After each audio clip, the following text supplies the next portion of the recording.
Meron yan silang sariling pag-iisip, meron yan silang sariling kapasidad, meron yan silang sariling damdamin. Yun yung unfortunate part noong announcement ko noong January 2021 na hindi ako tatakbong president. Walang naniwala kasi sinabi nila gagawin lang niya kung ano yung ginawa ng tatay niya. Hindi. Desisyon ko yun na hindi talaga ako tatakbong president.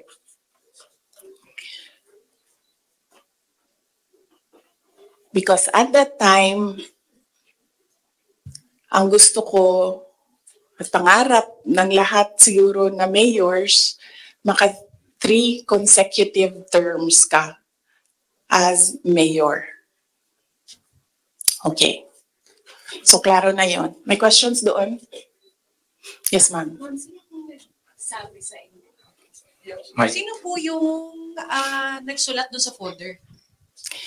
Unsigned siya, walang pangalan, and I think sinadya nila na wag lagyan ng pangalan yung 2 letters kasi it was really a Sara bashing document. It did not say anything nice about me. So, I think sinadya nila na hindi sabihin sa akin kung sino yung sumulat ng 2 documents. How did you feel, ma'am? How did you feel po when you seen those documents? Wala naman akong problema sa sarili ko. Alam ko kung anong kakayahan ko, alam ko kung anong kapasidad ko, alam ko kung ano yung kaya kong gawin. So kung ano man yung sabihin nila nung 2 tao na yon, hindi siya nakaka-apekto sa akin. Well, yes, yun. Sige. Good morning, Mikael of Reuters. Ma'am, why are you telling all these details to us now? What's the context? Ang context nito is the sit down that I promised everyone. Nagsabi ako na mag-sit down ako. Merong mga questions noon na sinabihan ko kayo na it needs a sit down. Pinut off ko yung sit down na yon. Sabi ko nga I don't like talking about my life. So hindi ko siya ginawa. Related siya sa letter A, PBBM's deception claim versus VP SD. So, kailangan ko kasi sabihin sa inyo ang simula hanggang ang huli. So, in chronological order ko siya para maintindihan niyo yung kwento. So, yun. Yung deception. Actually, nung narinig ko yung deception,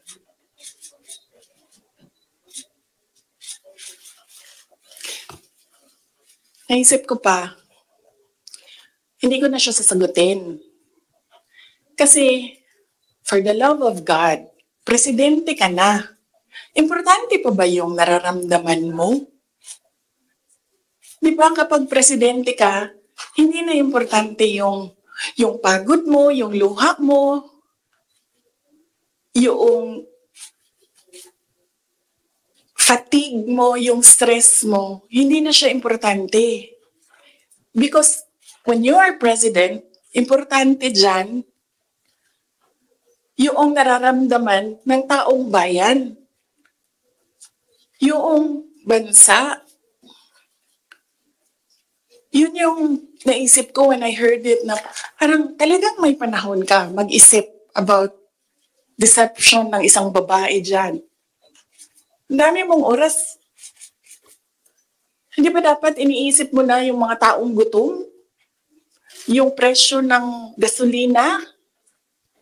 Yung darating na Christmas, kung sino yung maka-afford ng spaghetti, ng mango float, ng mga importante sa Noche Buena, ng mga bahay-bahay? Di ba yun yung... So may panahon ka talaga na mag-isip na, this girl. So, inisip ko, hindi ko nasasagutin. Sandali lang hindi ako nagko-cocaine. Pero sobrang lamig niya na yung sipon, sir, mangingi ang tissue.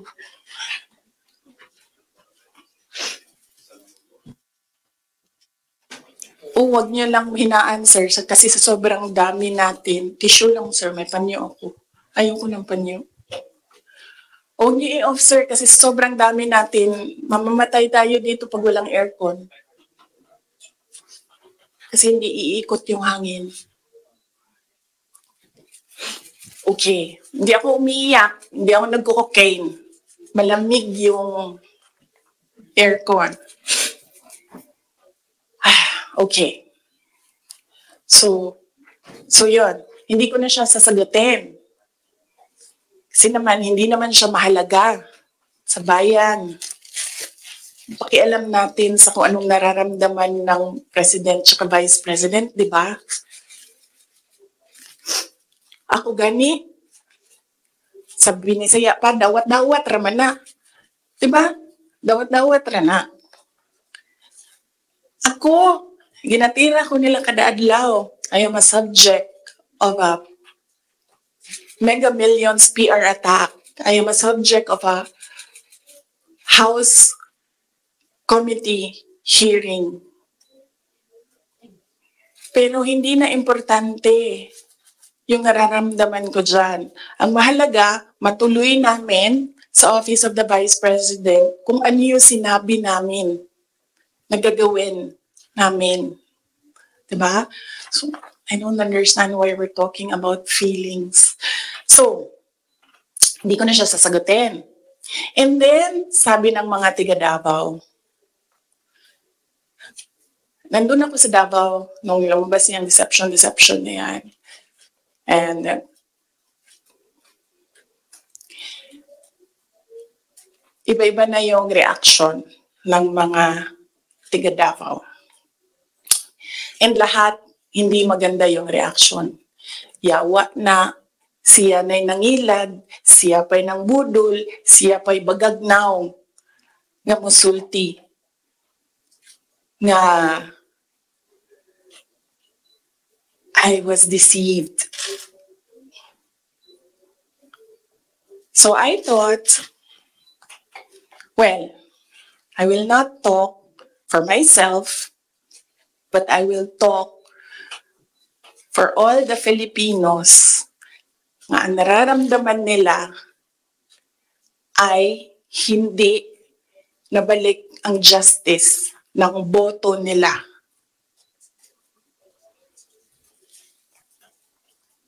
So yan yung context. Mahaba ng context. Okay? So nasaan ako? 2021 January. 2021 October filing. Kita niyo ako nag-file ng mayor.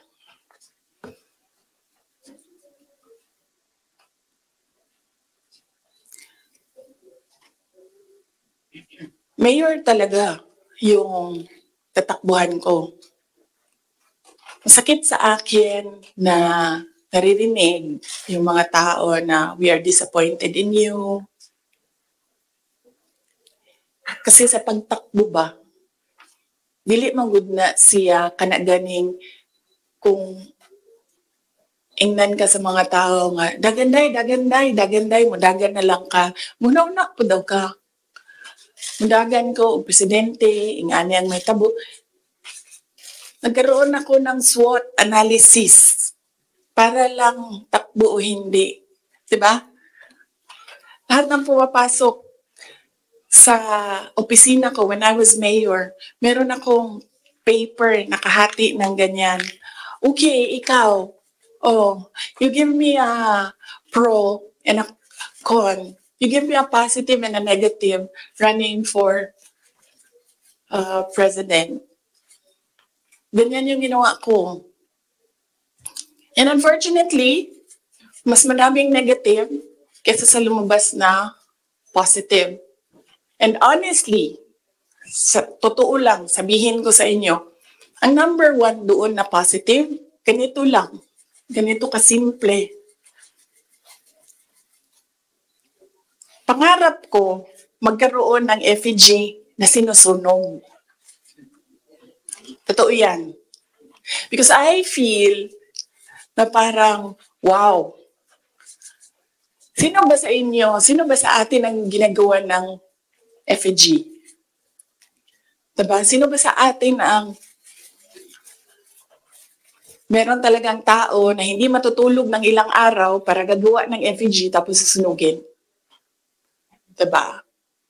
So naisip ko, oh, when I become president, meron akong effigy. And sasunugin nila and magpapapicture ako doon.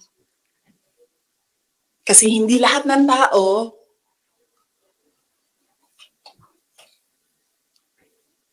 merong ganon sa buhay nila.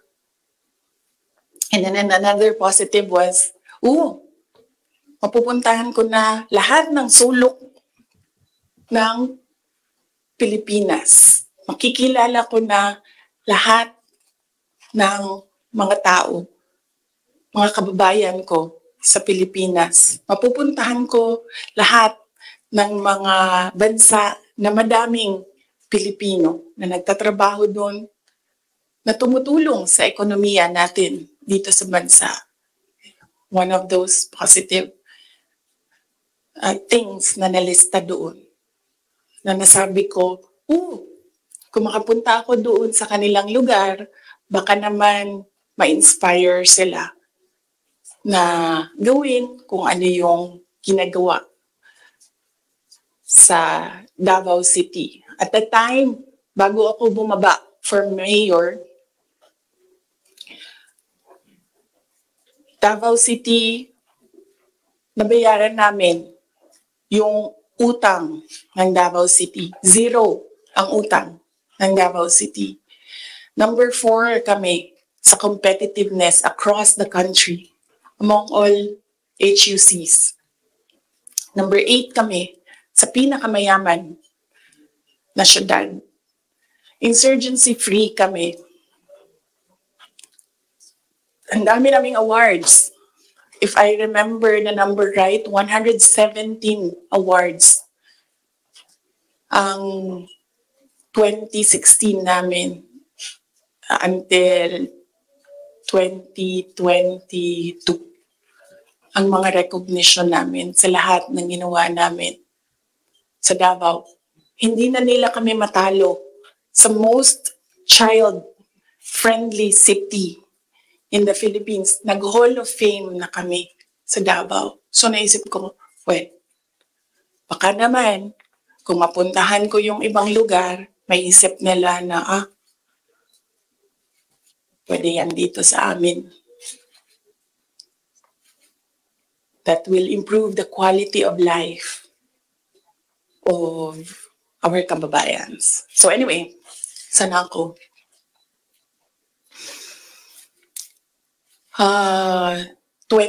October, nag-file ako. Pagdating ng late October, after deadline ng filing, tumawag sa akin si Senator Amy Marcos. Sabi niya sa akin, pwede ka ba tumakbong Vice President? Sabi ko sa kanya, alam mo, hindi ko pa narinig ever na sinabi sa akin na tumakbo akong Vice President. Sabi ko, bakit mo ako nire-request ngayon na tumakbong Vice President? And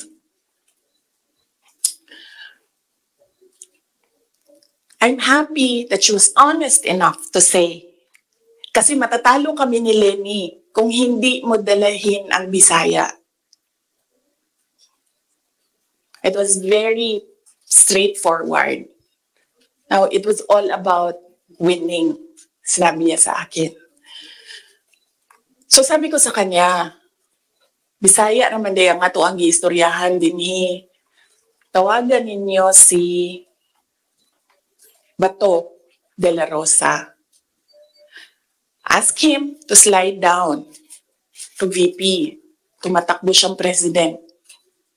And then ang answer niya was, And then I told her, well, ask PRD to run as your vice president. And then she said, well, that's a closed book already kasi tumatakbo si BG. So, ask BG to run as your vice president. Mga Bisaya na tanan. And then she said na, I don't think kayanin na manalo kami kay Lenny.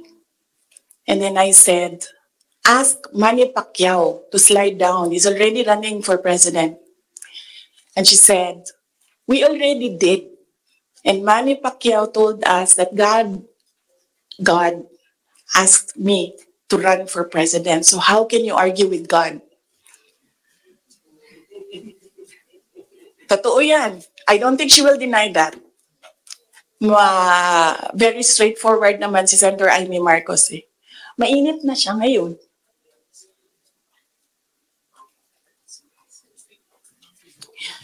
So, I said, sabi ko, it's never been talked about. I need to talk to my family and I need to see kung mananalo ba ako for vice president. Because I've never seen my numbers as vice president. And then she said, okay, let's talk about it. And then, early November, nandun ako sa Cebu. Pumunta ako sa Cebu, nakita niyo yun, di ba? For an event. And, nandoon din sila. Hindi ko alam kung bakit sila. When I say sila, si BBM, tsaka si Senator Amy. And, nag-request sila ng pag-uusap din.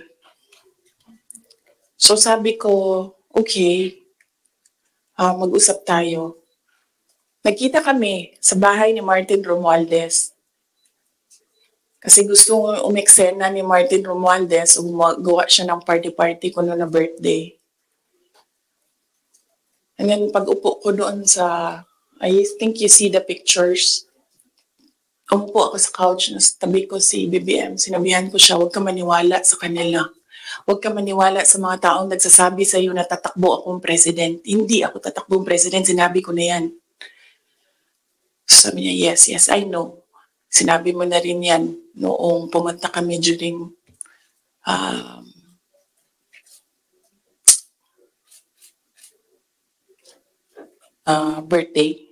birthday ko. May 29 ata sila pumunta sa Davao. So okay na yun. And then we had another meeting na wala na si Martin Romualdez. Kasi, hindi naman talaga siya kasali. Sinisiksik lang niya yung sarili niya. Totoo yan. Ito yan. Papunta tayo kay Martin mamaya. Gusto niyo? Tawag sa kanya ng mga kasamahan niya doon sa house, Tambi!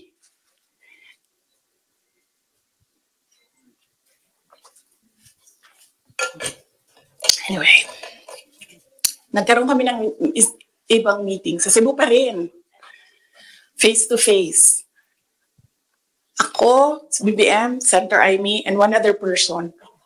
He's a private citizen. Hindi ako nagpaalam sa kanya na sasabihin ko na nandoon siya. So may isang tao pa doon. Who can say that this really happened?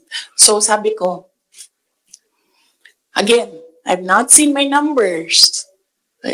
Kung mananalo ako. Sabi ko, okay lang sa akin tumakbong vice president. Sabi ko, number one, siguro ma-reduce konti ang disappointment ng mga tao sa hindi ko pagtakbong president. I think may intindihan na nila.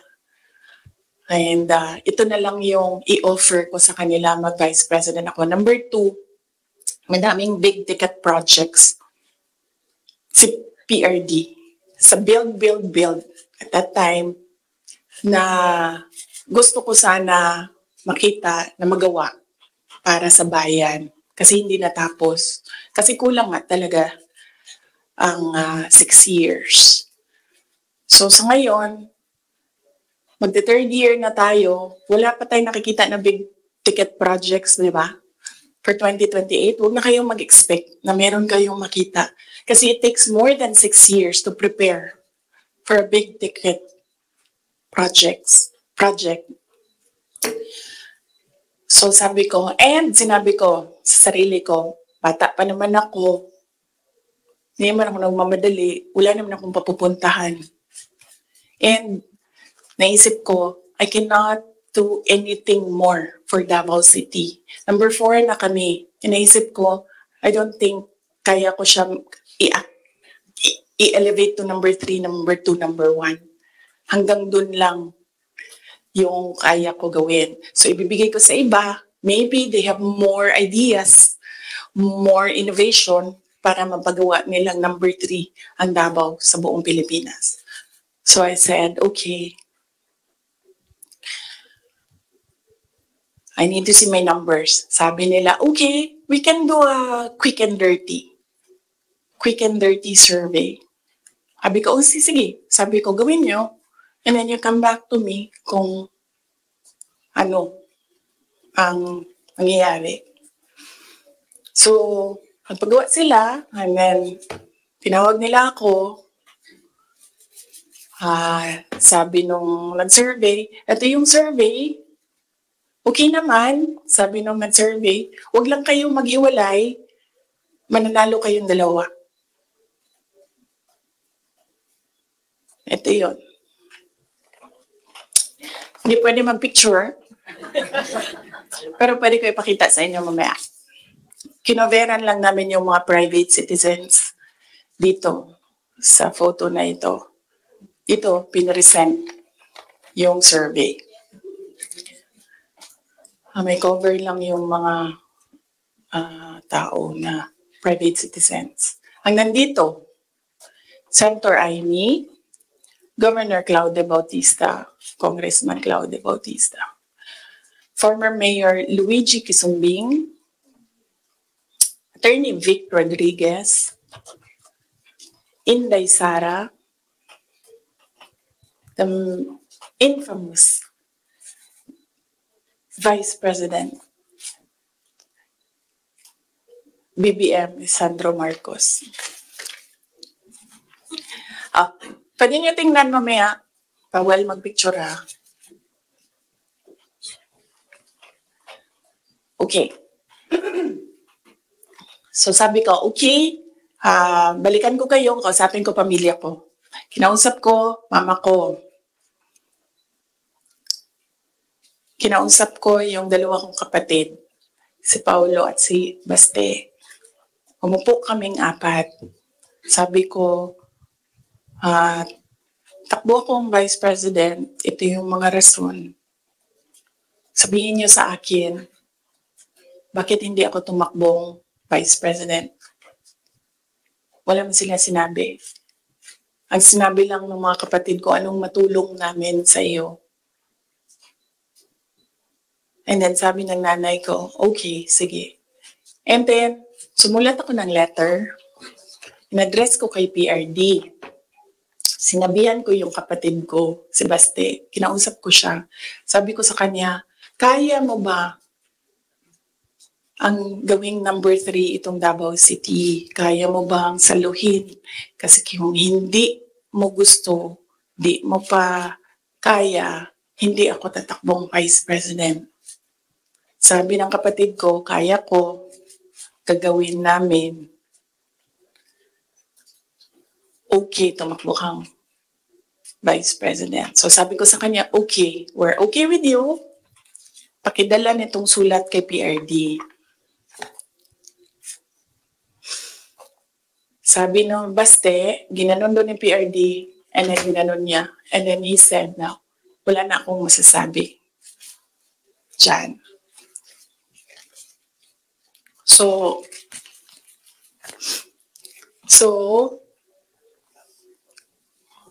okay lang, sir, kasi kung babaan ninyo, masyado tayong madami dito, iinit siya. So,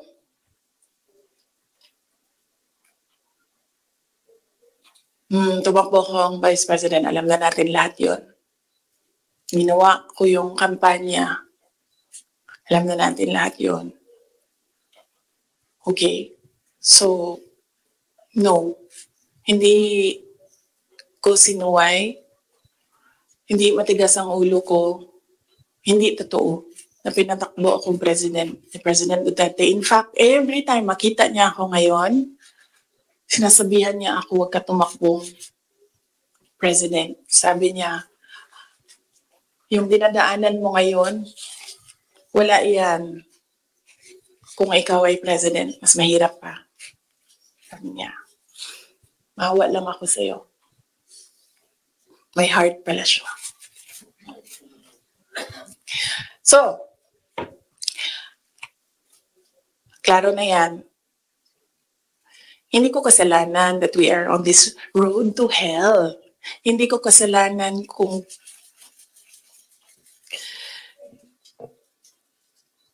hindi marunong. Kasi kung alam mo naman na may kakulangan ka, bibilisan mo yung gagawin mo para mag-catch up. Hindi ka naman uupo lang doon na parang, may kakulangan talaga ako, ganun talaga. Hindi ganyan. So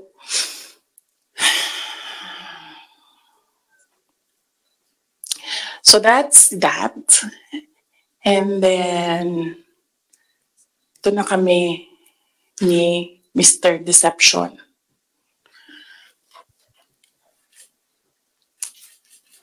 Sabi ko sa kanya, 2 lang.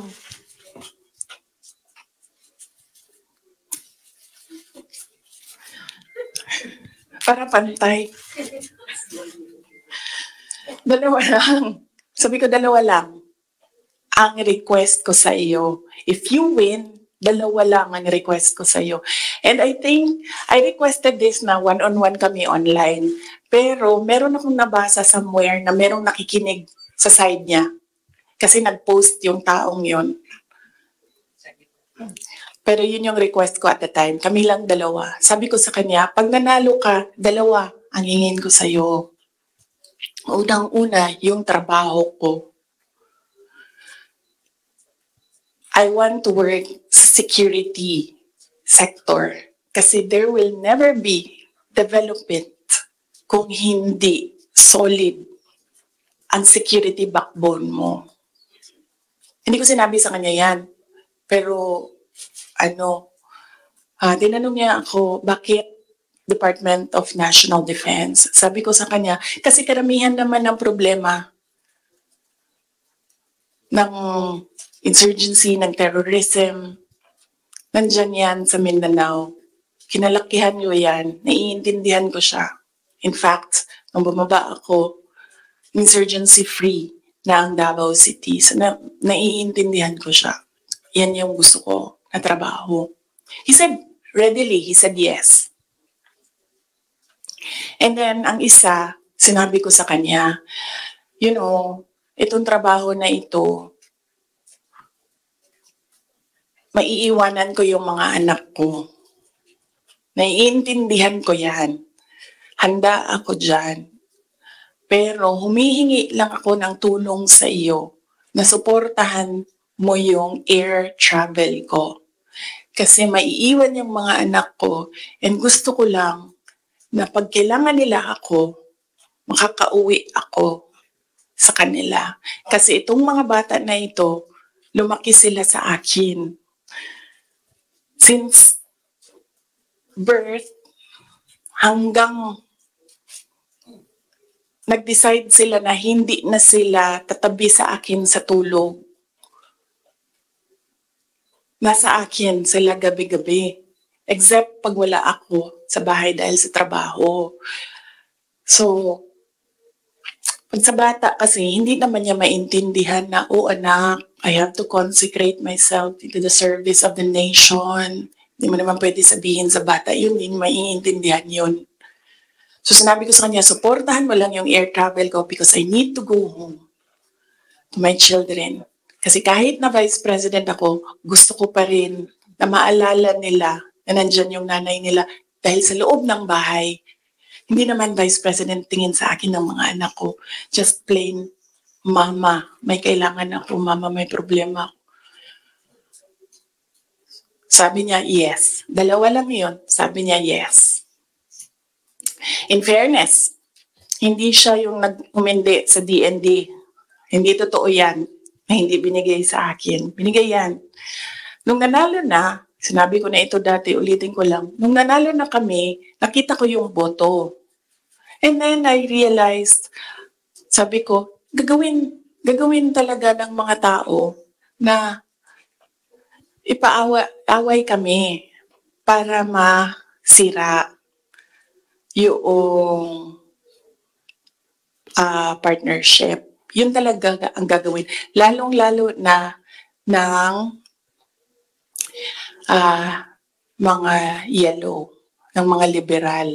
Kasi yun yung gusto nila. So sabi ko, they will exploit this. And dahil nasa DND ako, araw-araw ako pagdududahan. Anong ginagawa ng babaeng yan dyan? Saan na ginabuhat? Asam na siya gaadto? Planning ako dita?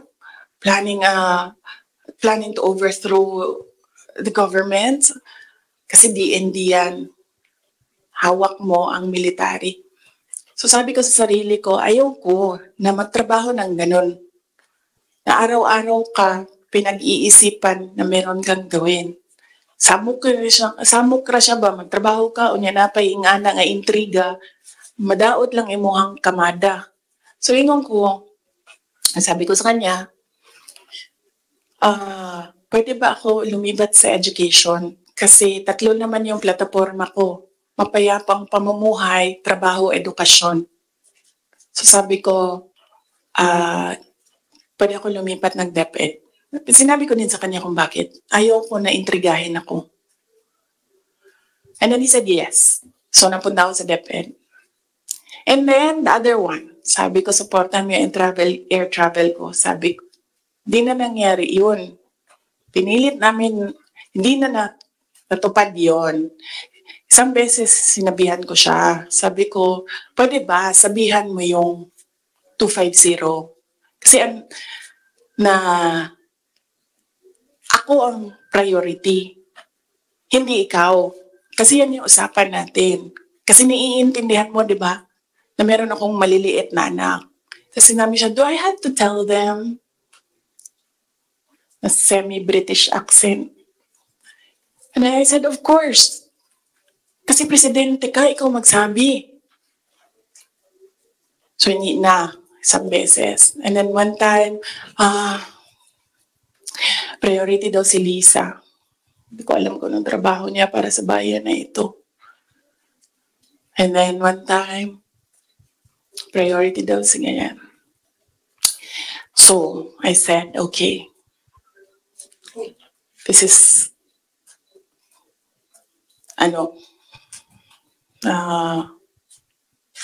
some form of insincerity.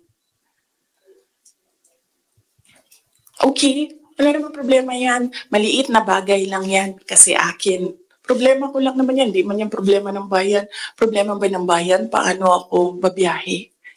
Hindi naman. So, maliit na bagay. Ako na gagawa ng paraan para ako maging nanay. Hindi na ninyo problema yan. Maliit na bagay lang yan. Okay. So, that was that. That was personal sa aming dalawa. And then, dito na tayo sa DepEd. Alam niyo na yon, diba? Sinabi ko na sa inyo ang budget ng DepEd. Question? Yes, ma'am. You said for around 11:14 a.m. Hindi ko kasalanan na we're in this road to hell. Hindi ko kasalanan na hindi marunong. You did not finish your sentence, sir, ma'am. Can you elaborate po? Hindi marunong maging presidente ang nakaupo. Kasalanan ko ba yun? Hindi. Ba't sinasabi ng mga tao, kasalanan mo kasi hindi ka tumakbo, ikaw sana yung presidente, hindi siya. But then I said, maaga ako nagsabi na hindi ako tatakbo for president. May madaming mga negative doon sa listahan. Okay. So, yes, sir. Yes. Sir, tapos ka na. Balikan kita. Ikaw muna, sir. Hanggang anong oras ito, JC? It's up to you, ma'am. To you.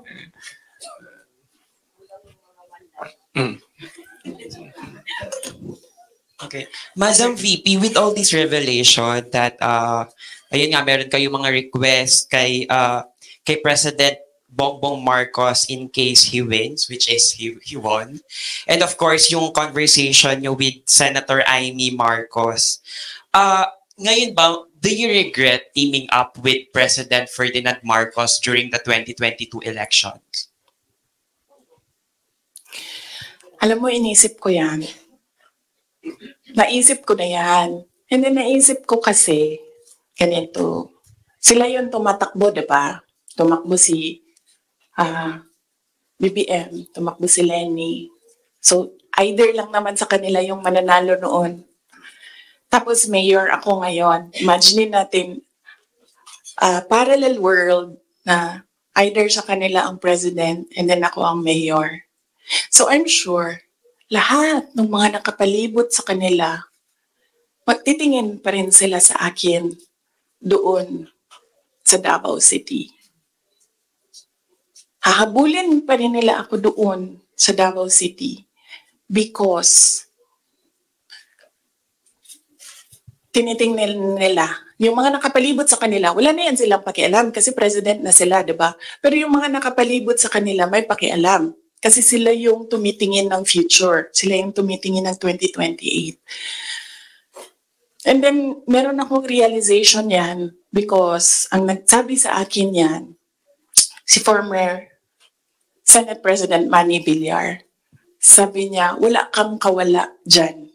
Saan ka man magtago, saan ka man pumunta, hahabulin ka nila kasi tinitingnan nila ang 2028. So, I don't regret running for Vice President. Kasi imagine nyo, kung mayor ako, tapos hinahabol nila ako ngayon. Diba? Napakadali nila ako i-suspend. Napakadali nila ako kasuhan. Napakadali nila ako tanggalin sa pwesto as mayor. Ngayon, hindi nila ako matanggal.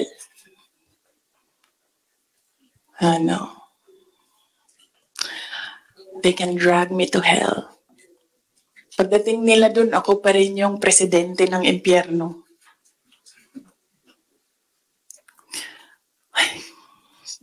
Yes. Jason? Yes. Pahiram ako ng ballpen, lagyan ko lang ng note kung saan ako nag-stop kasi para alam natin saan tayo mag-start. Mamaya. Kung sinabi niyo po na hindi kayo nagsisi na tumakbo kayo for Vice President, pero nagsisi po ba kayo na nakipag-tandem kayo kay President Bongbong Marcos? Hindi man ako ni-request ni VP Lenny na tumakbo Vice President niya. No, hindi ko pinagsisihan yung pagtakbo ko as Vice President. And hindi ko din pinagsisihan na nakipagtandem ako sa kanya. I'm sure merong rason ang Diyos kung bakit ako nilagay dito sa upuan na ito sa ilalim ng seal na yan. Para rin siguro sa kanya, para kay BBM or para sa bayan, hindi ko alam kung anong rason ng Diyos. Sometimes, or all the time, hindi natin nakikita ang rason ng Diyos. Nakukonect na lang natin siya kapag meron ng ibang nangyari sa buhay natin. Siguro, yun yung rason. Para ganito, gawin ko, bullshitin ko sila ng bullshitin. Bullshit kayong lahat. Drag me to hell. Sorry Mark. sila muna ha, kasi hindi pa sila nakatanong. Ma'am, Mark Makalanad. good morning, VP.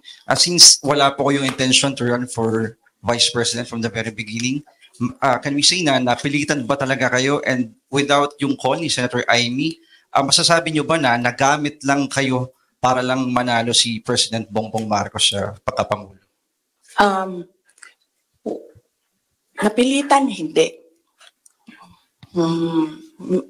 Very rational yung decision making ko sa pagtakbo as Vice President. Sinabi ko kanina.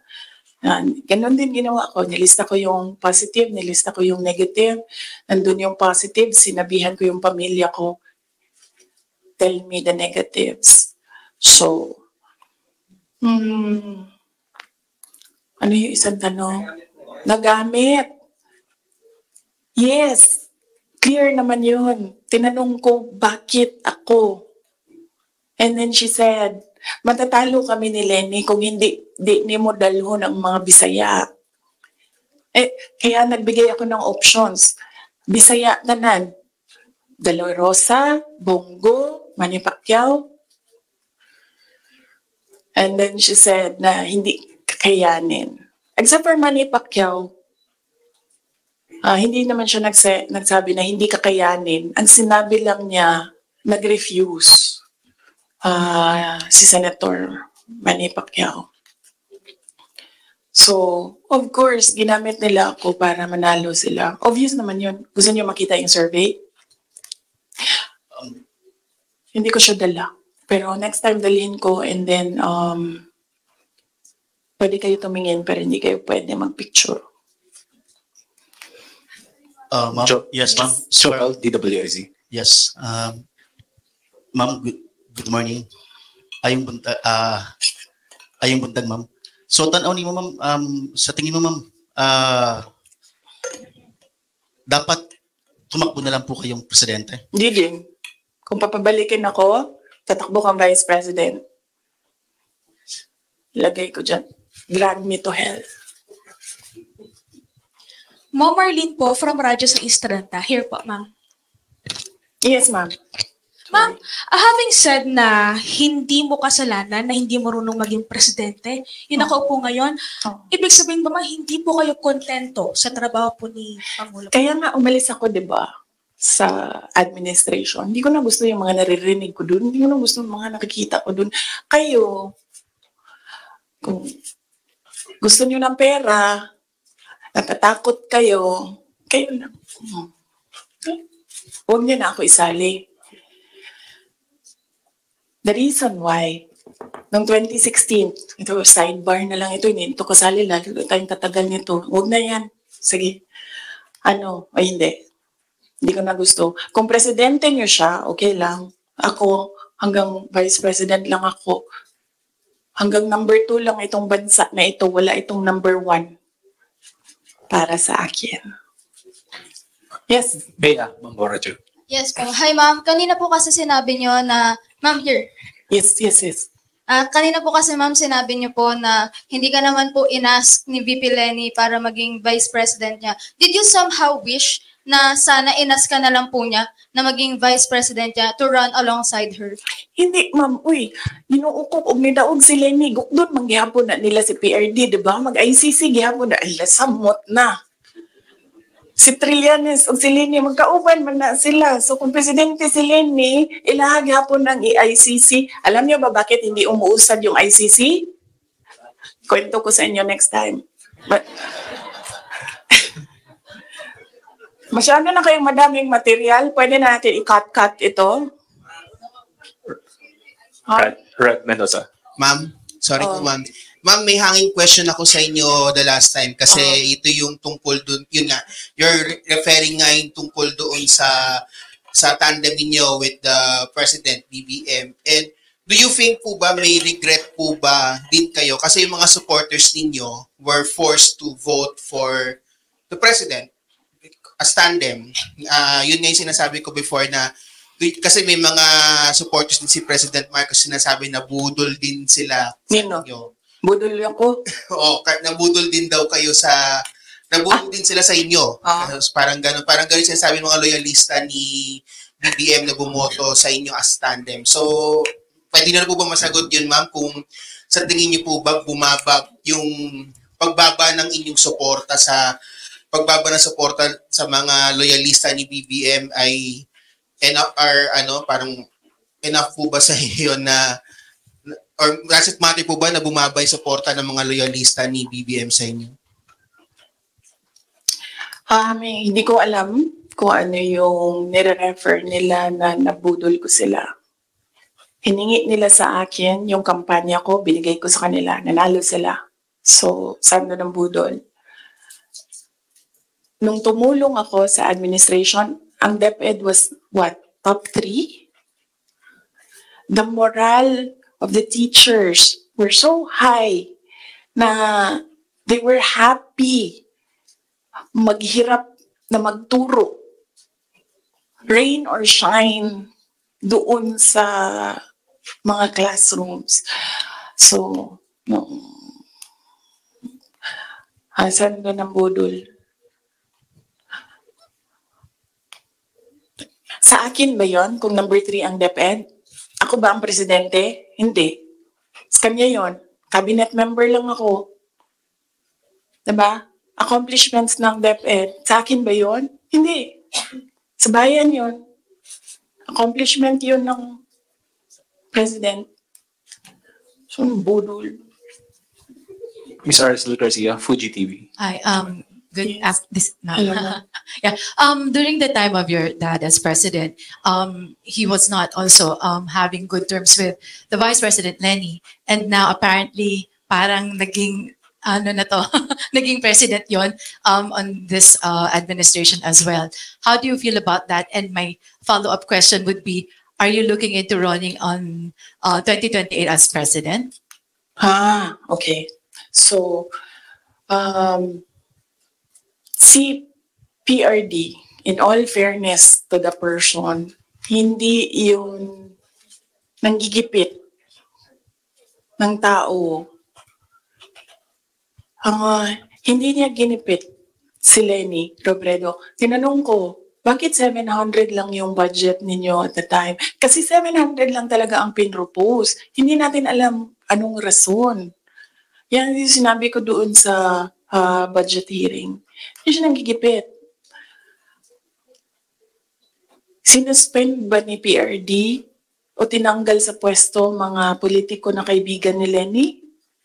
Lahat ng mga tumatanggap sa kanya doon sa iba't ibang lugar, nasuspend ba yun? Nawalan ba ng budget? Wala naman. I don't remember anyone ever complaining na naalis sila sa pwesto kasi kaibigan nila si Lenny Robredo. Wala. So, hindi yan siya mahilig manggipit ng kalaban. Kung maalala niyo, kalaban niya sa politika, hindi sa personal na buhay. Sa politika, si Speaker Nograles, never yon nagipit sa Davao City. Si Trillanes, yan. Mortal enemy niya si PRD.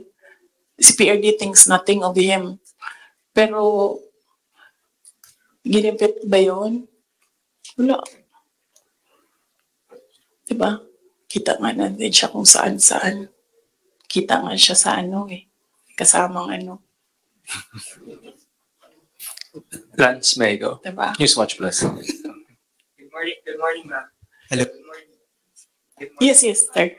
Good morning po. So, since we're on the topic of the 2022 elections, recently po kasi nakita si Pangulong Bongbong Marcos at si Vice President Robredo sa isang event sa Sorsogon. And may sinabi po si Pangulong Marcos na this may be a step for political reconciliation. How do you feel about this meeting and that statement? Wait lang ha. And the 2028 question, ma'am. Oo. Sa sunod na lang yan, ma'am. Ano ba yung sinabi ko na date? Kailan nga ba yun? Fourth quarter of 2026. Fourth quarter of 2026.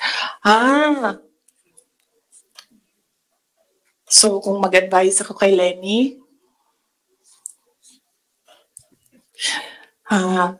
Ma'am Lenny, manood ka ng aking sit down. Yan lang. Wait, hindi ko na ituloy ito. Hello, good morning po, Sir Edison. Madam Vice President. Ang papa niyo po ang naggawa ng desisyon against all Filipinos na may libing si Marcos Sr. sa libigan ng mga bayani. Ano na po ang nangyari ngayon? Nakalimutan na po ba ng nakaupo ngayon? Maraming salamat po. Hindi ko alam. Pero isang beses sinabihan ko talaga si Senator Amy. Sabi ko sa kanya, kung hindi kayo tumigil, huhukayin ko yung tatay ninyo. Itatapon ko siya sa West Philippine Sea. Sinabihan ko si Senator Amy. One of these days, pupunta ako dun, kukunin ko yung katawan ng tatay niyo. Tapon ko yan dun sa West Philippine Sea. I don't think sumagot siya. Hindi ko maalala. Nandun pa yun sa group chat. Merong mga nakakita. May ibang tao.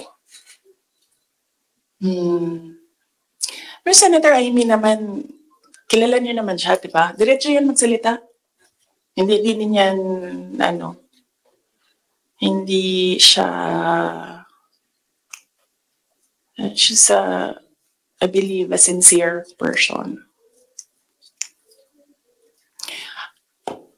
Sana tayo. Yes, sir. Can you substantiate your claim na hindi marunong maging presidente? Presidente na nakaupo kayo. You mentioned na hindi mo na gusto yung mga nakikita at naririnig when you were there. And second question mo, generally curious because you had a long narration of what transpired from 2021 until 2022. And there was a lot of negotiating, and there was a lot of political discussions on who to run, who will step down. But I'm genuinely curious, ma'am, where's the public in all of these discussions? Where did you ever discuss policies, platforms? Because it's as if it's political families discussing the future of the country without regard for the public. And you mentioned that the context of all these of this principle is to give justice to the 30 million plus Filipinos who voted for you and President. Yes, oo. Unahin ko muna yung last question. Last question was, hindi ko alam sa kanila. You should ask the President kung ano yung platform niya. Pero very clear yung platform ko. It was continuity of build. It was mapayapang pamumuhay, edukasyon, at trabaho. Very clear. And when I won, it was still mapayapang pamumuhay and trabaho and edukasyon, all related to security. And noong hindi ko nakuha yung overarching na sector, I focused on education. Siguro yan na rin yung sagot sa unang question mo. Paano ko nasabi na isubstantiate ko yung sinasabi ko? I don't ever remember may platform siya na sinabi kung anong gagawin niya para sa bansang ito. Di niya sinabi ano ang gagawin natin sa food security. Wala siyang sinabi kung anong gagawin natin sa inflation na darating. Kasi alam naman natin na at the time na darating yun eh. Kasi nakikita na, na-forecast na siya. So yan yung pagsasubstantiate ko sa sinabi mo. I don't ever remember, may plataforma siya, I don't ever remember him discussing kung ano ang gagawin sa problema ngayon. Alam niyo noon, pag pumupunta ko sa 7-Eleven, expensive yan na tindahan, diba? Ay, sorry, 7-Eleven. Pero yes, expensive sila. Kasi, ano sila, go-to. Mabilis ka makabili, nandun yung kailangan mo. 1,500 ko noon. Ang bili na ako ng corned beef, bili na ako ng tinapay. Bili na ako ng kung ano-ano. Ngayon, ang 1,500 ko, tsokolate na lang ang mabili ko. Tsaka ice cream. Wala na ang corned beef, wala na ang tinapay. So, yes. Sinabi mo itatapon yung Just a very quick follow-up. Oo. The conversation happened between you and Senator Amy na you mentioned natatapon. Hindi kasi conversation yun eh, group chat yun. Tapos, noong banat sila ng banat, sinabihan ko na talaga siya. Sabi ko, one of these days, huhukayin ko talaga yan. Tapon ko yun sa Philippine Sea, ang tatay ninyo. Okay, so pwede tumuloy na muna tayo, ha? Kasi gutom na ako. Ma'am, Ma'am, Kelly Cordero po from Bombo Radio. Ma'am, since sinabi niyo po na hindi niyo nagugustuhan po yung pamamalakad ngayon ni PBBM, kung irarank niyo po in a scale of 1 to 10, 10 is the highest, ilan po ang rate niyo sa performance po ni PBBM? Nasabi ko kanina, 10 is the highest, 1 lang ang rating niya. Sabi ko na kanina, di ba, kung kayo gusto niyo, wala man akong problema. Huwag niyo na lang ako isali. Ako, hanggang number 2 lang ako. Wala yung number 1 ng Pilipinas ngayon. Kung meron man, ang daming number 1, iba-ibang direksyon sila. Once follow-up? Ma'am, follow-up lang po. Since you mentioned na President Ferdinand Marcos, you don't remember at all him discussing with you kung ano yung platform niya when he run for the presidency. Pero kayo po ba, did you insist na parang sa part ninyo, this is what you want for the country? Yes. Yes. Running? Oo. Sa kanya or sa tao? Sa kanya po. Nung nagdi-discuss kayo na dapat po may plataforma tayo. Kasi naman, di ba, ang expectation mo, pag tumakbo yung tao, meron siyang sinasabi na gagawin niya. And, pasensya na. Pero nakaupo ako doon at the time, hindi ako nakikinig sa kanya. Ang naririnig ko lang, sama-sama tayong babagon muli. Apparently, yun lang yung naririnig ko. And when you say, sama-sama tayong babangon muli, you will do something to make this country the best that it can be. Kasi sama-sama tayong babangon muli, di ba? So, ibig sabihin, walang maiiwan. But apparently, madami ang naiiwan ngayon. Yun lang naririnig ko noon. Ang mali ko ata is nag-assume ako na when you say sama-sama tayong babangon muli, gagawa ka ng mga bagay para sa bayan at para sa taong bayan. Nag-assume ako na ang gagawin niya ay mas maganda pa, mas maayos pa, mas magaling pa sa lahat ng dumaan na presidente. Sir, ako din kaganyan sa'yo. Tapusin na natin ito. Otherwise, hindi ka tayo matapos ngayon. Babalik tayo bukas. Sabado. Ma'am, ikaw lang yun at ako, ma'am. Sila, may once a weekend, ma'am.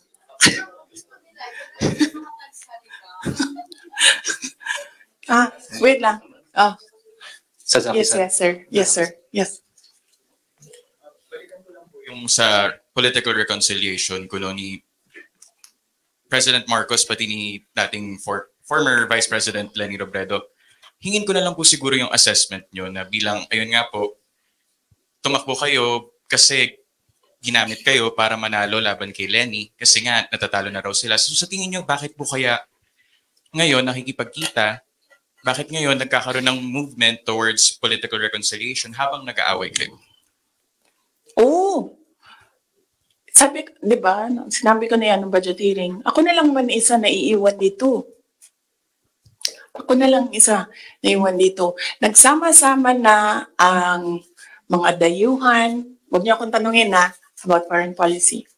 Mga dayuhan, mga NPA, mga smuggler, mga drug addict, ang mga yellow, liberal, at sino yung isa? Administration. Administration. Sama-sama na yan sila lahat.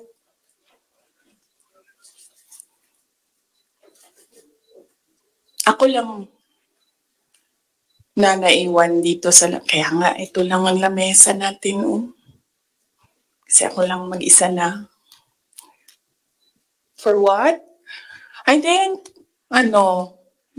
di sila ganahan siguro sa kuha. Tingalig di sila ganahan sa kuha. Na maginong mga insecure.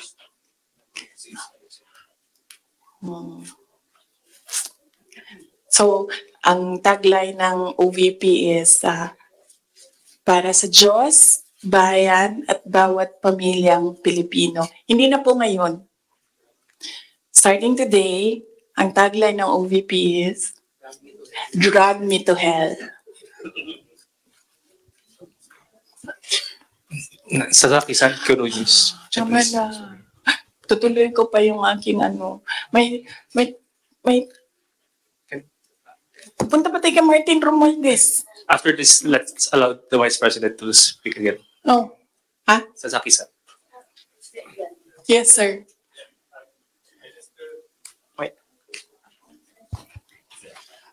I just wish to have a question. If you didn't participate, if you didn't join UNITEAM as a vice president 2 years ago in the election, do you think BBM could not elected? And do you think that was better result for people of the Philippines? And also, do you feel your contribution was underestimated or ignored by the administration? Contribution to the campaign, to the election. Okay. If I did not run, would he have won? I do not know. I've not seen his numbers without my number, but I'm sure their side has seen his numbers against Leni Robredo with and without Sara Duterte. So I've not seen it. I wouldn't.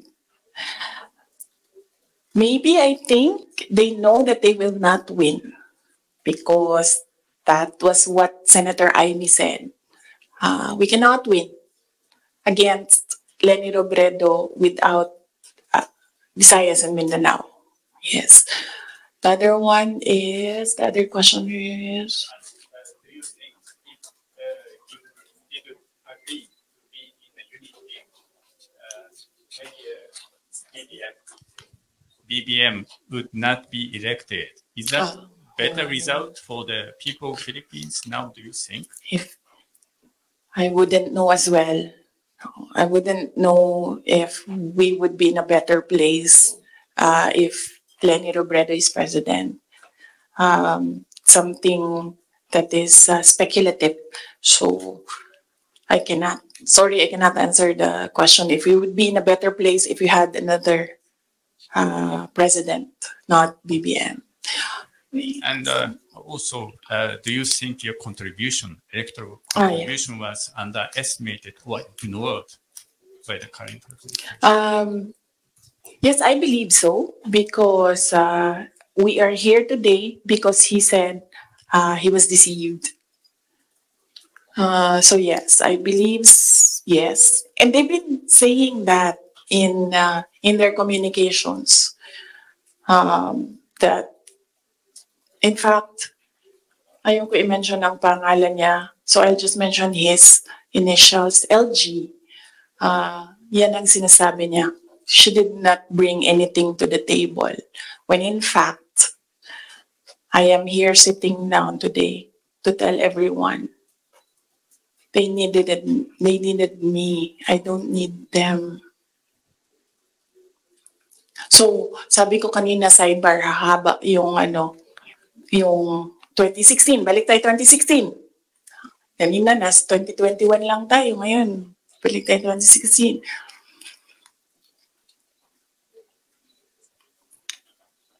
Maalala ninyo, ayaw tumakbo ni President Duterte ng president kung hindi ako tatakbong mayor. Paulit-ulit niya yan sinasabi, hindi ako tatakbo kasi si Inday Sara ayaw niya tumakbong mayor. Because humindi na ako sa politika noong 2013. Sabi nila, tumakbo kang congressman. And I've never liked legislation. I'm better at execution. So, sabi ko, no, hindi ako tatakbong congressman. I'd rather work sa law office. So, 2016, sabi ko, no, I'm done. Bahala kayo kung ano yung gusto nyo. But he said na, no, I cannot run kasi ayaw ni Inday Sara tumakbo. Ayaw ni Inday Sara tumakbo ng mayor.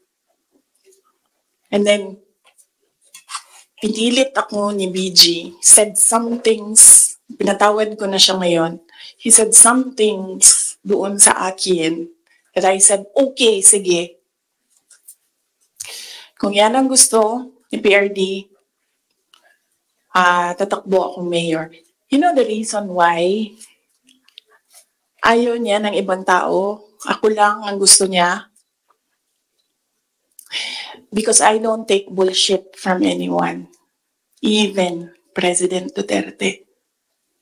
That is the reason why. So, I will not take their bullshit. Bullshit sila. Sila ang bullshit. Bullshit. May I request the parents to give context doon sa sinasabi ng Vice President. Alam ko, nakikita, naririnig ng mga bata, pero bigyan nyo na lang ng konteksto na sometimes people curse.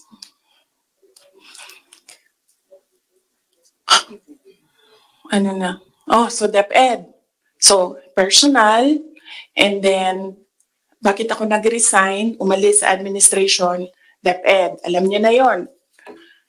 Sinabi ko na yan, 2 tao lang nagkocontrol dyan. Ulitin ko lang mabilis. Si Zaldico, Martin Romualdez. Kita natin yan. Tingnan nyo ang NEP, tingnan nyo ang GAA, tingnan nyo ang tingnan nyo ang NEP, tingnan nyo ang GAB, General Appropriations Bill, tingnan nyo ang GAA. Makikita ninyo ang galawan dyan. Hindi na siya kailangan ng expert. Sundan nyo lang kung ano yung nagbabago. Anong isa pa? Na-proof ko dyan, yung AKAP. Diba? Nagtalo sila sa AKAP. Sinasabi ng mga senador, hindi naman namin nakita yun noon eh. Sabi ni Zaldico, o diba?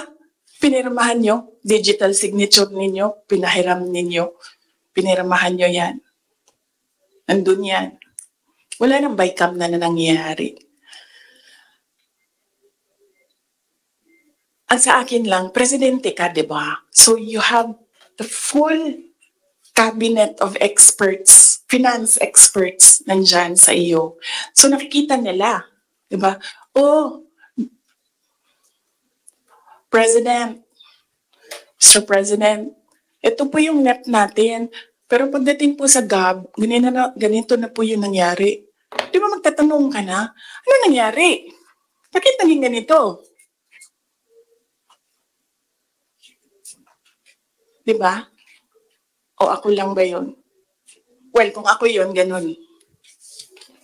Ano nangyari? Bakit nang ganito na ang GAB? Pagdating ng Senate, ano nangyari? Tingnan nyo. Bakit ganito na? Pagdating ng BICAM, di ba? Merong daming insertions doon. Walang paper trail and then suddenly sa BICAM nandoon na. Uy, di ba magtatanong ka? Bakit ganito? Ano nang ginagawa?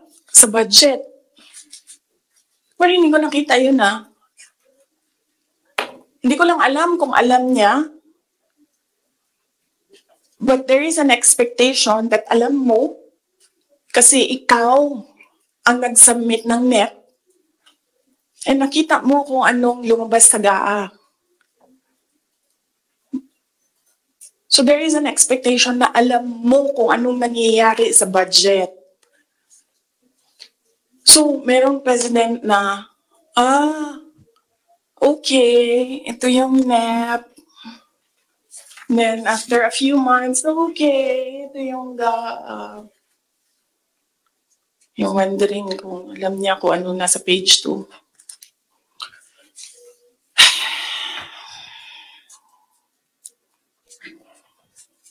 So, that's DepEd budget. Ang huli is yung taong bayan. Okay? So, pwede ba, pag nakita nyo siya, sabihan nyo siya, alam nyo, don't ever mention her name or say na I was deceived by her, ganyan. Para hindi tayo nagaganito ba? Ayoko yung pag-usapan, yung mga ganito na bagay. So sabihin nyo sa kanilang lahat, huwag nyo na lang banggitin yung pangalan niya kasi pag binanggit niyo yung pangalan niya, lalabas yung drag me to hell press con. Pwede naman sana tumahimik na lang, no? O bakit kailangan mo pa sabihin na, nabudol niya ako.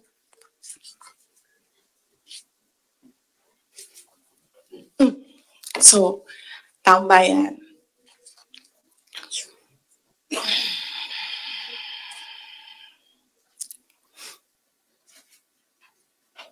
Magkasama kami nag-attend ng isang graduation.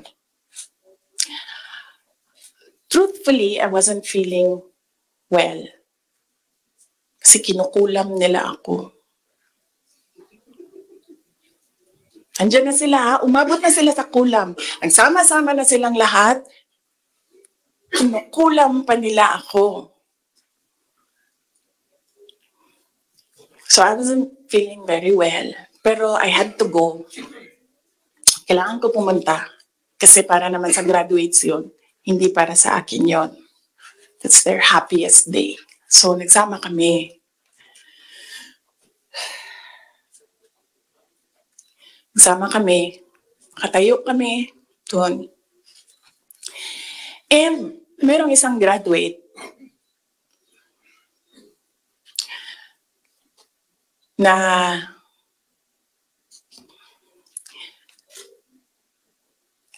alam nyo, para sa akin, there was some sort of inappropriateness sa ginawa ng bata. Pero bata ito eh. So ikaw din, meron ka din dapat sana sigurong pag-intindi kung saan nanggagaling yung bata. And ang reaction mo, ang response mo, should be so that the child will learn a lesson. So meron isang graduate. Sabi nung graduate, Mr. President, can I have your watch as a graduation gift?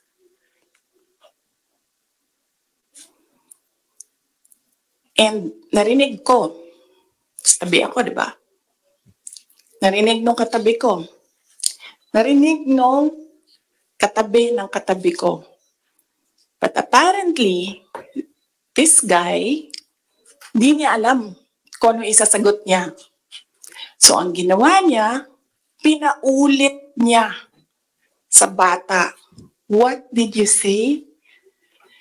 So this time, syempre bata, hindi niya alam ba saan yung inulit ng bata, louder this time. Mr. President, can I have your watch as a graduation gift? Nasagot niya. Why?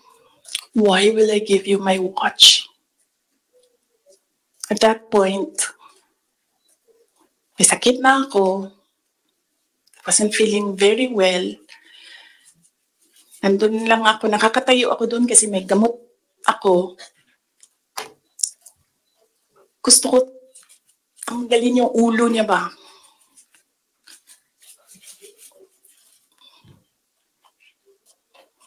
I realized toxic na yung relationship.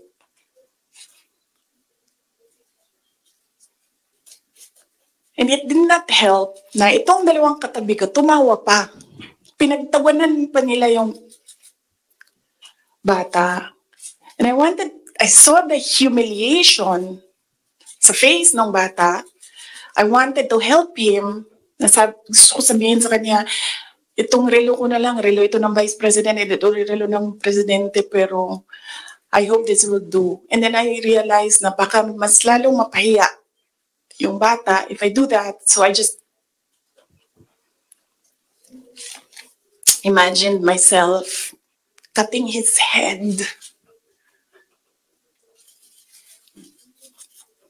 Gusto ko, ganun din ang gusto ko gawin doon sa mga katabi ko.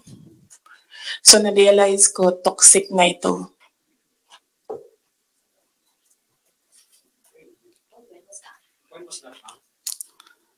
One of the graduation, hanapin niyo yung footage, makikita niyo doon yung mukha ko. Tsaka mukha niya. I-lip read niyo yung sinasabi niya. Why? Hanapin niyo yung footage, ma'am. Magtrabaho kayo konti, mag-research kayo.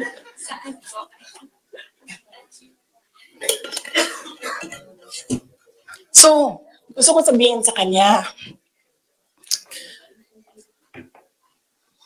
bago ko tanggalin ang ulo mo, yung batang yan yung magpapakamatay para sa bayan natin. Nag-aral yan ng 4 na taon, naghirap yan ng 4 na taon, walang tulog araw-araw para mag-training kasi mamamatay yan para sa bayan natin. Yan yung batang yan, ang mapuputulan ng daliri diyan sa fiasco ninyo sa West Philippine Sea. And then I'll cut his head. So no, na-realize ko, toxic na, di ba? Ganyan na yung imagination mo. Ang imagination mo, sinasakal mo na yung tao. And then I said, this is over. Tapos na. And then, so hindi pa natigil. Doon sa Tamayong, sa barangay Tamayong, sa Davao. Alala niyo? Pinupukpuk nila yung mga tao doon. Hinampas, pinupuk.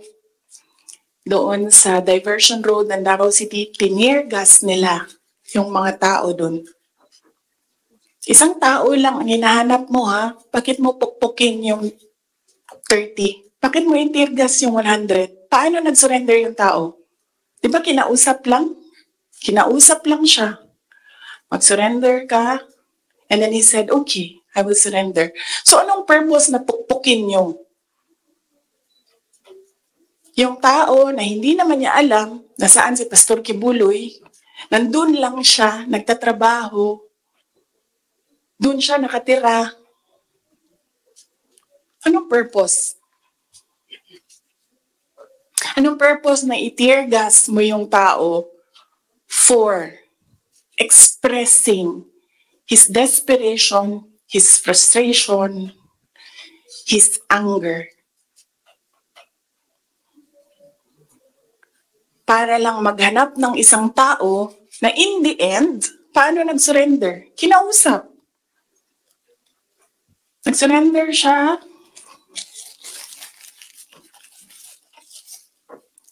Kinausap siya. Walang napukpok, walang natirgas, walang nasaktan. And then, kailangan nyo talaga ganunin ang mga tao. And then I said, it's all over. So, umupo ako with the table ko sa DepEd at the time. Sabi ko, sarili ko, okay, let's go to hell.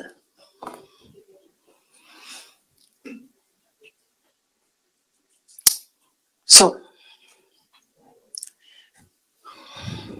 ano bang ginagawa nila? Balik tayo dun sa yung political reconciliation.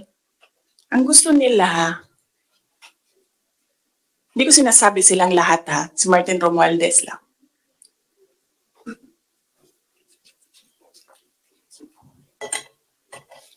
Ang gusto ni Martin Romualdez, mag-president. Nakita ko yan sa kanyang mata noong ilang oras na tayo? 1 hour and 31 minutes na yun nandito.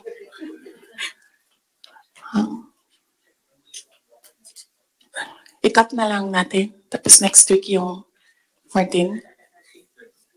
Pwede, madami na kayong material, di ba? Okay na yun? Sige. Ang questions natin doon lang sa 1, 2, 3 ha. Sa personal, sa budget, sa DepEd, and kung the way he treats. Alam nyo, may red flag na yan noon eh. Nung kampanya, may red flag na yan. But unfortunately,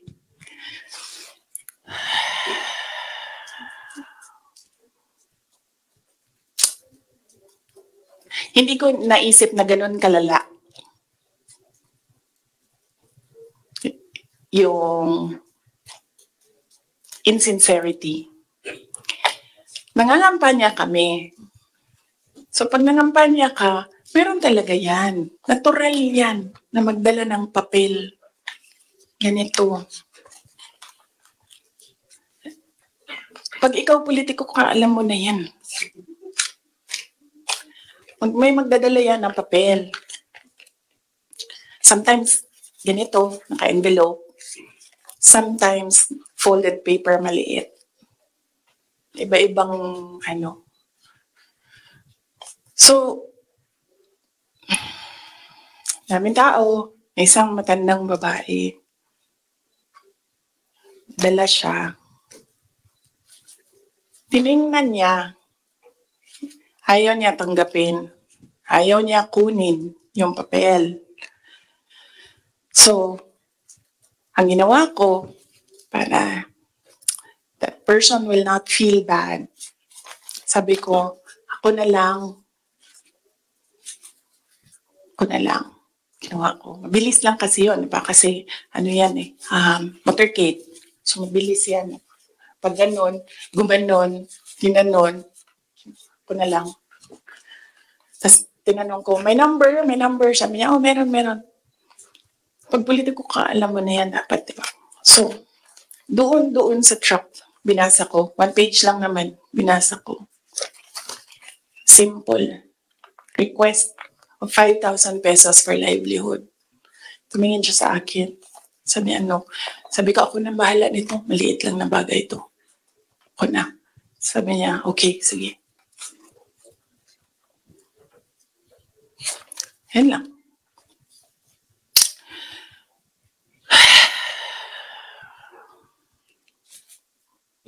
Alam mo yun?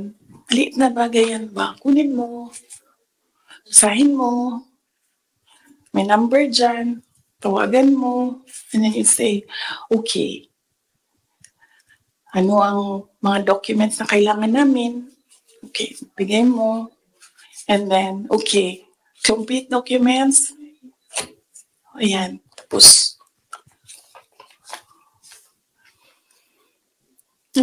for some people, wala lang yung 5,000. But for other people, 5,000 is everything. Alam mo, merong governor ngayon, hanapin niyo siya. Hindi siya nag-BBM. Kasi At first, ayaw niya sabihin. Kaya ayaw ko sabihin yung pangalan niya ha, kasi ayaw niya talaga ikwento. Pinilit-pilit namin siya, bakit ayaw mo mag-BBM? Bakit ayaw mo mag-BBM? Ayaw ko sabihin ko sino yung kasama ko, pero may kasama ako. And then, bakit ayaw mo mag-BBM? Sabi nung kasama ko, kausapin natin ito, iupo natin tong governor na ito. Sabi ko, okay, sige, sabi mo, bakit ayaw mo mag-BBM? Sabihin mo sa akin, bakit ayaw mo? Ganon din ang kwento ng governor. May ibang version lang, konti, hindi straightforward na ganon. Ang kwento ng governor, siya nakita ko with my own two eyes kasi ako yung nag-i-escort sa kanya. And for that reason, hindi ako mag-BBM. Okay, na sabi ko sa kanya, okay, di magsara ka na lang. And sabi niya, sige, ikaw walang problema.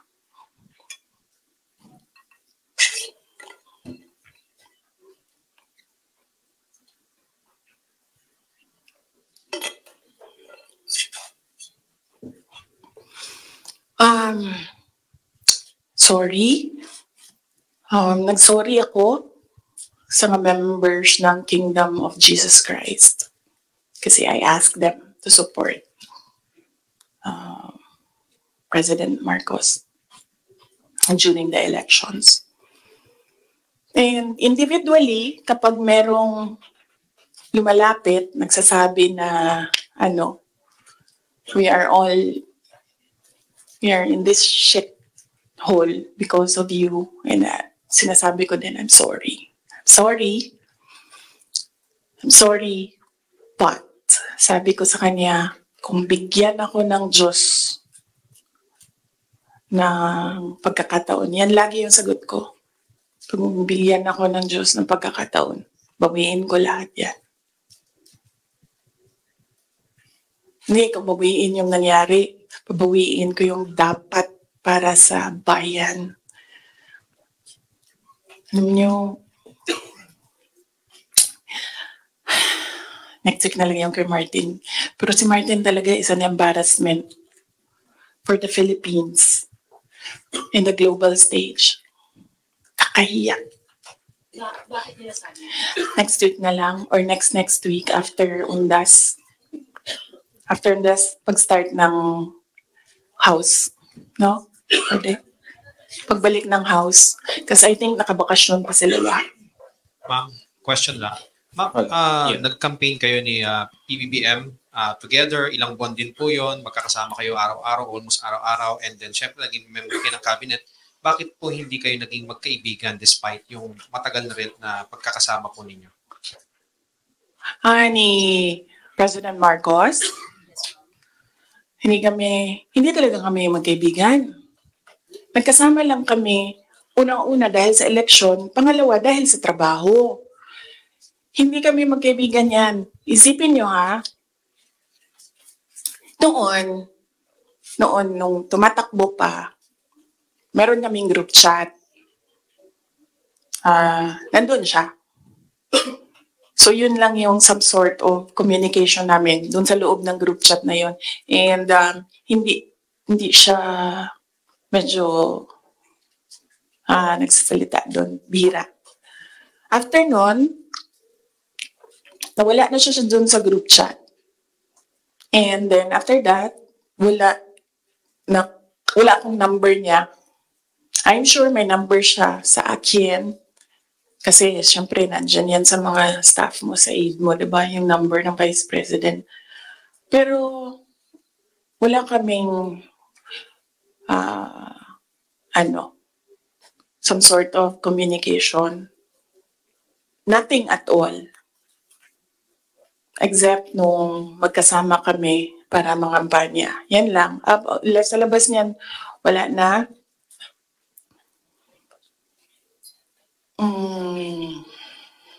Nagkakausap lang kami dahil sa trabaho.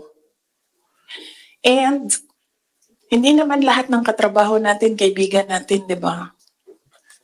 Nandun lang tayo kasi meron tayong kailangan gawin para sa kumpanya, para sa organisasyon. In our case, nandun kami kasi may kailangan kaming gawin para gumanda, gumaling, maging sustainable yung Pilipinas. So, yun lang yun. Dati naiimbita ako sa kanilang bahay dyan sa Malacanang, Bahay Pangulo. Dati naiimbita ako sa Bahay Pangulo. Pero I was just tolerated. Kasi may gamit naman ako. Alam mo yun? I'm useful to them. So I was just tolerated. And alam ko naman yun.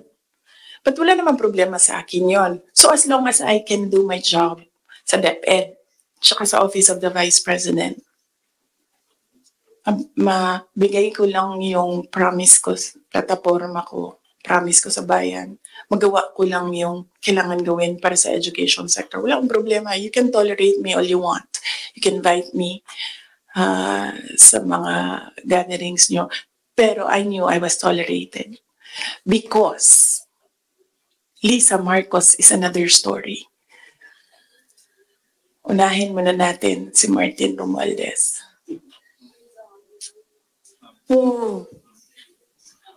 Kaya nga sabi ko, sabihan niyo sila, huwag nila banggitin yung pangalan ko. Yes.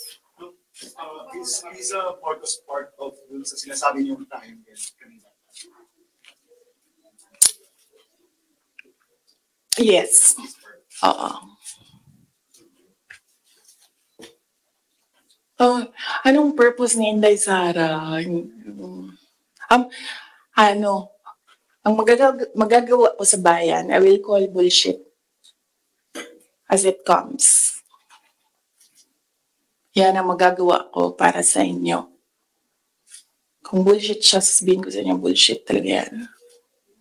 And yes, as I said, huwag kayo mag-alala sa akin. Hindi ko kailangan ng pera. Kaya hindi ako madadala sa pera. Kasi ang pinakagusto ko sa buhay ko, hindi siya nabibili ng pera.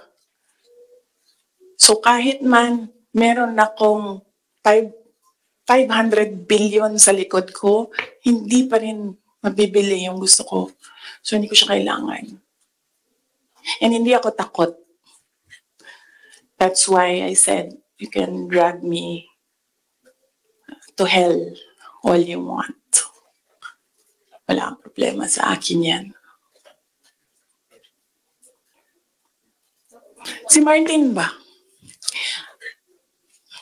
Hindi po mabibili ng pera yung sinabi po hindi mabibili ng pera yung gusto ninyo. Ano po yung gusto niyo? Ayaw ko sabihin, masyado ng personal yan, ma'am. Masakit na nga sa akin na kailangan ko magsalita kwento. Masakit na nga para sa akin na ikwento ko from 2016 to 2021, anong nangyari sa mga group chat na yan, yung mga papel na yan, masakit siya. I don't like talking about my life. Gusto niyo pag-usapan ng pagbabago campaign, tree planting namin? Ayaw niyo? I understand po ma'am, noong 2022 to 2023, I mean, kasama kayo lagi ni Speaker Martin Romualdez sa mga events ni BBM. So, yes. Why, parang bakit, tapos yun nga, before yung nangyari yung resignation sa lakas, after yung resignation sa lakas, nakita ba kayo ni BBM na kanunin daw or holding hands kayo ni Martin during one of his foreign trips? So, why biglang nasuklihan kayo bigla kay Speaker?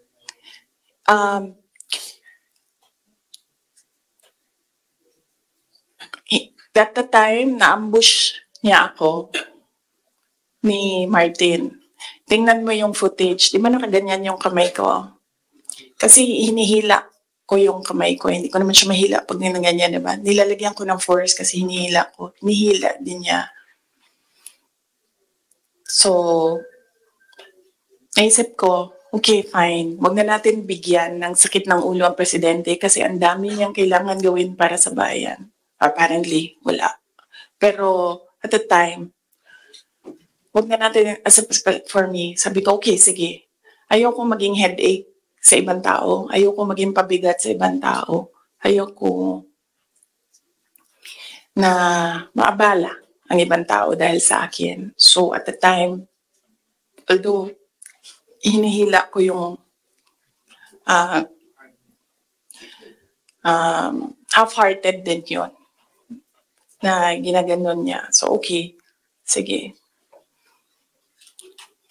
May red flag din yan si Martin eh. Magkatabi kami niyan sa airplane nung kampanya. May sinabi ako sa kanya, may sagot siya sa akin. Pero yes, imagine niyo, meron tayong speaker na on record, on paper, in another country, na tumanggap ng suhol. Aya. Ma'am, can you elaborate lang po yung speaker on record? Kailan ba yung speaker part? Kailan yung Martin Romualdez part? After November? After opening ng house, yes. Let's talk about no confidential funds ng house. Regarding po sa DepEd and the OVP's confidential. Yes, as I said, antayin natin yung next hearing ng House, Good Governance. Masyado pa kasing, masyadong maaga sagutin sila. Walang lumalabas eh. Gusto ko lumabas so that pwede akong magsalita. Wala. Kahapon, wala naman. Lawmakers were questioning about the... Yes. Ang position ko dyan, sa DepEd, hindi na ako nakikipag-usap sa kanila doon. Sabi ko, kayo nang bahala ko anong gusto nyo gawin dyan. Pero dito sa Office of the Vice President, sinasabihan ko yung mga tao na kapangalan, kung ano yung gusto mong gawin, yun ang susuportahan ko. Kung ayaw mo umattend, susuportahan kita. Kung gusto mo umattend, susuportahan kita. Hindi ko pipilitin kung ano yung dapat mong gawin. Mag-decide ka, and then kung ano yung path, if you decide on the path that you will take, I will support you on that. So, hindi pa kami nagkausap nung merong mga subpoena, hindi pa kami nagkausap kung ano yung gusto nilang gagawin. Basta sinabihan ko sila, I will be with you every step of the way. Sinabihan ko din sila, kung ang decision mo ay magpa-detain, sinabihan ko din sila, sasamahan kita doon sa loob ng detention. Walang problema yan sa akin. Kasi hindi naman lahat ng mga tao kasi sanay sa pressure, sa stress. Hindi sila sanay sa mga ganyan na ilalagay ka sa national TV, papahiyain ka. Hindi lahat ng tao nakakapag-isip ka agad kung anong gagawin, kung anong sasabihin.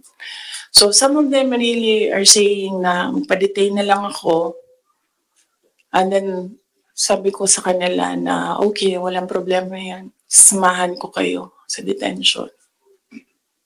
I'm sorry, on the issue of budget naman, since parang final na sa House part po 733 million, what would that mean for the OVP satellite offices? Would that mean like total shutdown of the OVP satellite offices? Inaantay namin yung GAA.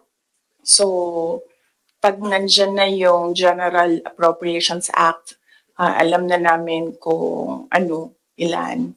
And then meron na kaming mga options ngayon. Unfortunately, hindi namin siya ma-finalize kasi yung mga options namin kasi hindi namin talaga nakikita kung ano yung nasa batas. Hindi pa kasi batas yung GAB. So, antayin namin. Pag nakita na namin kung ano yung numbers, then pipiliin na namin anong options para sa Office of the Vice President. But rest assured, patuloy yung trabaho ng Office of the Vice President para sa bayan. Kung ano man yung kaya namin base sa kung ano yung budget, ibibigay namin yan sa taong bayan. Can you explain lang po? Last question, please. Good Government Committee hearing. Lawmakers were questioning po about the 16 million pesos po na dinasta ng OVP, pati po ng confidential funds in 2022 po, na nagasta 11 days para daw sa renta ng safe houses. One lawmaker even asked po na yung 5 million naman po na nagastos ng 2023 sa third quarter po ng OVP confidential funds, nagastos lang po sa loob lamang, sa loob ng 79 days. So parang nakakapagtaka rin daw po sila na bakit yung 16 million pesos nagastos po sa loob lamang ng 11 days. So, can you give us an explanation po kung paano po ba nagasta nga raw po itong parte po ng confidential funds po? Okay, sige. Last question na yan, ha? Last question na yan. Last question. Okay.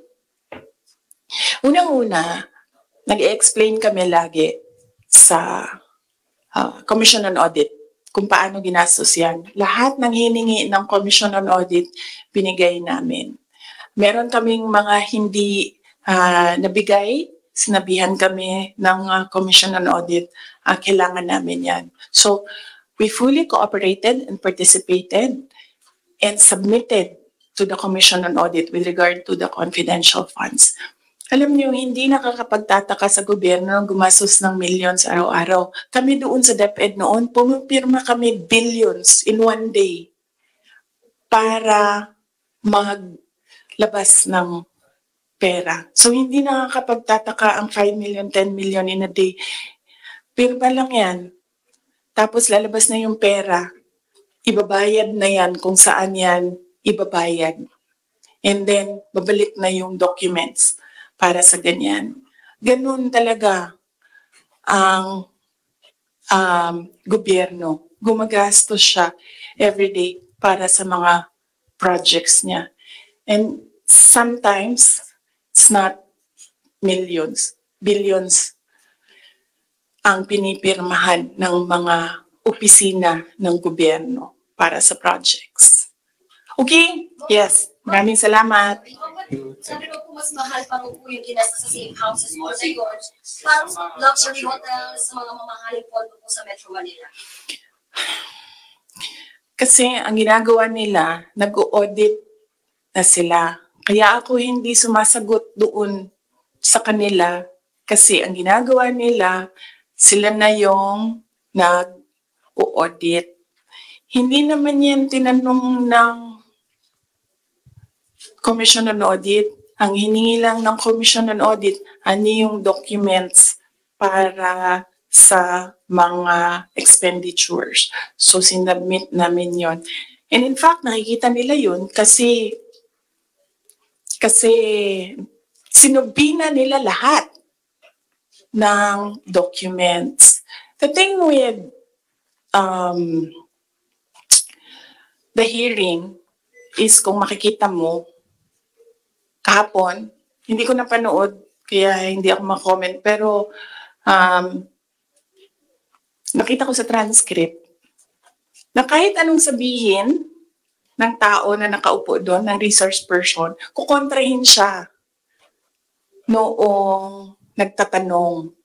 Walang tamang sagot sila tatanggapin. Kahit yung COA na mismo ang nagsabi kung ano yung trabaho niya, hindi nila tinatanggap na sagot. Kasi bakit ba? Kasi nga, sa simula, sinabi ko, gusto nila mag-impeachment.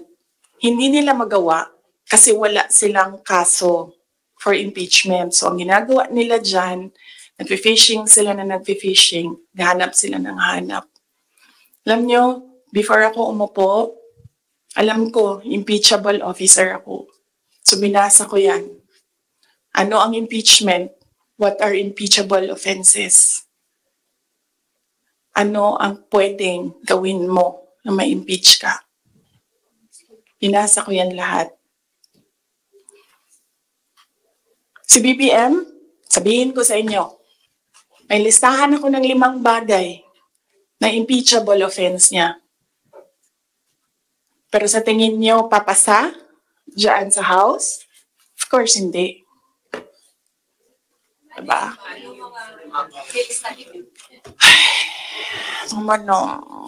Last question. Last question. Kayo nakapagod? I mean, Last question. grabe ang energy ninyo. Hindi.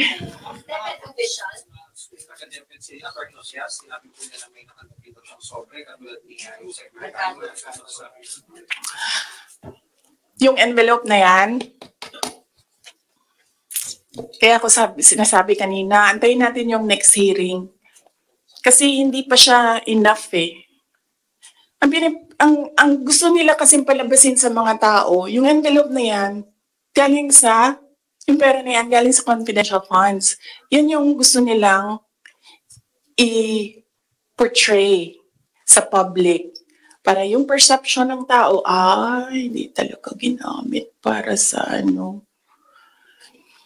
Pero kasi, para sa akin, kulang pa siya. So, inaantay ko yung next hearing. Bago ko pag-usapan yung envelope na yan kasi kasama yan dun sa triangle. Yes. No. Hindi yan sagot sa tanong mo. But no, I will not answer questions anymore. Yes. Marian. Thank you. Thank you. Thank you. Meron ba pinasang certification ng DepEd na galing sa mga soldiers na pinapalabas na sa youth? Leadership. Hindi ginamit ang confidential funds sa AFP. Hindi din siya ginamit sa YLS. Ginamit siya supporting information doon sa mga areas kung saan may nakuha na reports na at risk ang mga bata. Walang binigay na CF sa AFP. Walang binigay na CF sa YLS. Yung YLS lang ang tinanong. Sinabi namin, ito yung areas at risk. Sabi na yung AFP, okay, gawa namin ng paraan.